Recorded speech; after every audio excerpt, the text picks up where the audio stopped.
Hello friends, আমি সঙ্গীতা। এটা বারাণসীর মণিকর্ণিকা ঘাট।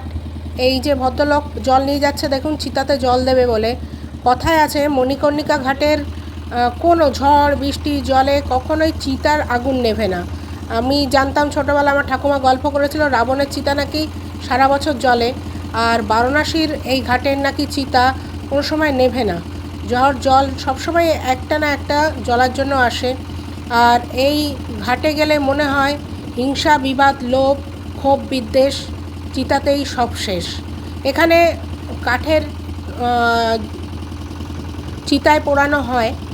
সে যত বড়লোকই হন না কেন, তাকে এই কাঠের চিতাই পোড়ানো হয়। অনেকে আশা করে থাকেন যে তাকে শেষ জীবনে এই বারাণসীর কাঠের চিতায় পোড়ানো হবে। আর এটা মণিকর্ণিকা ঘাট এর জন্যই নাম হয়েছে। কথিত আছে অনেকগুলোই গল্প আছে, তার মধ্যে একটি গল্প হলো মা দুর্গা বা মায়ের যে রূপ, তিনি যখন এইখানে চান করতে এসেছিলেন, তার কানের দুল হারিয়ে গিয়েছিল এবং সেটা পরবর্তীকালে মহাদেব খুঁজে দিয়েছিলেন। সেই মণি খচিত দুলটি হারিয়ে যাওয়ার জন্য এই ঘাটের নাম দেওয়া হয়েছিল মণিকর্ণিকা ঘাট।